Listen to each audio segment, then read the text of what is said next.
It's the name of a famous method. In this method, you set goals for yourself on a daily or weekly. You start to put cross to the days on which you have reached your goal. You make a chain with these crosses and you don't give up. You don't break that chain. But we have a problem.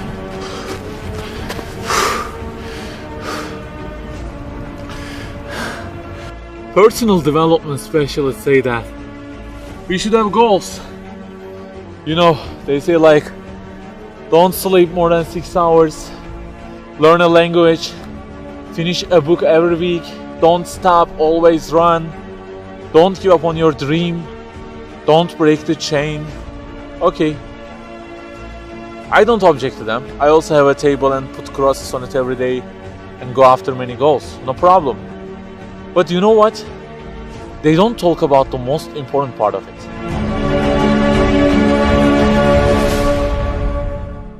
Let me give you a simple mathematical example.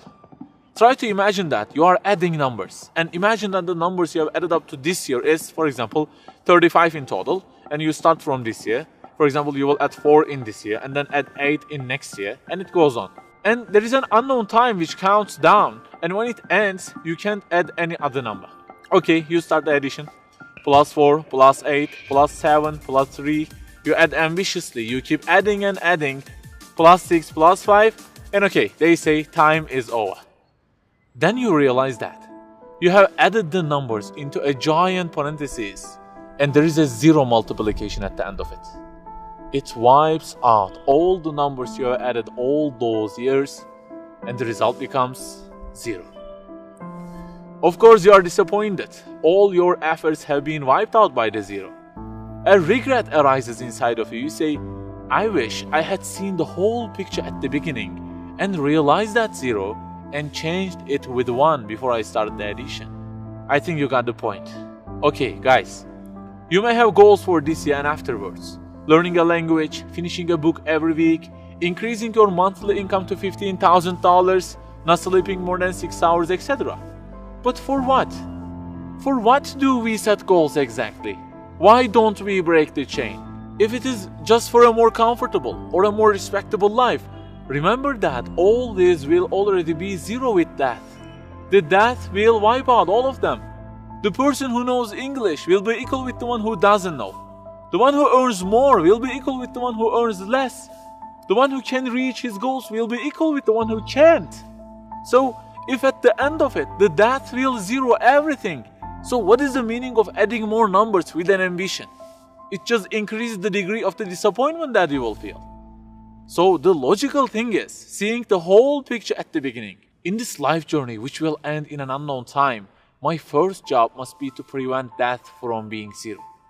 Well, can I really prevent death from being 0? I mean, since everything will leave my hands and will be lost, is there any other way that would transform them into something eternal? I mean, isn't there any kind of stamp for eternity that would impress all of the things that I possess and say, look, there is a seal on them and you can't wipe them out, okay? They will remain forever. The only one to say such a thing is the owner of the everything. And he says, كُلُّ شَيْءٍ هَالِكٌ. Everything, the languages you learn, the money you earn, the books you read, everything will be perished, إِلَّا وَجْهًا, except their way towards Him. So the creator of our life says, if your intention is towards Allah, if the thing you do is for His acceptance, it won't disappear, it will be transformed into eternity in paradise. So learning a language, finishing a book every week, being rich, everything, if they are towards Him and for His sake, eternity stamp being pressed on them. For example, in this year, I will study English for 10 minutes daily. For what? Because serving Islam in the field of English is so important and I want to gain acceptance of my Lord with it. That 0 has turned into 1. This year, I will finish a book every week. Why? Because this is the way of being a more sophisticated person and serving Islam better, and Allah who is eternal will be pleased with it. Good news, that 0 has turned into 1 because now His acceptance is your intention. I aim increasing the income of my company to $150,000. For what? Because I will spend that money on spreading the message of the Quran to the whole world and the publications that would please Him. you have exterminated the zero, because now your goal is towards him. We add and add like this through our lives, and they don't end with death. People who seek Allah's sake in their actions kill their death. Death cannot zero their additions. If the thing we do is for his acceptance, it is not mortal. You may say, I don't really love him that much, and maybe I don't really believe in him that much either. So how can I do everything for his sake? I don't even know who he is. My brother or sister, that's the problem.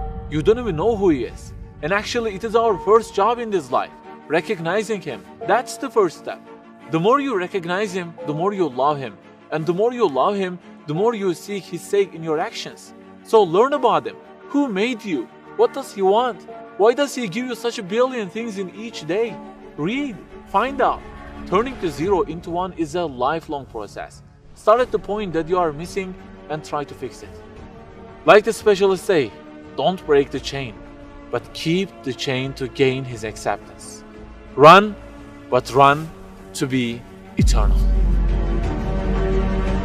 An unknown time counts down, and before starting to add the numbers, the first thing you have to do is to remove that zero. Otherwise, everything you added will be wiped out.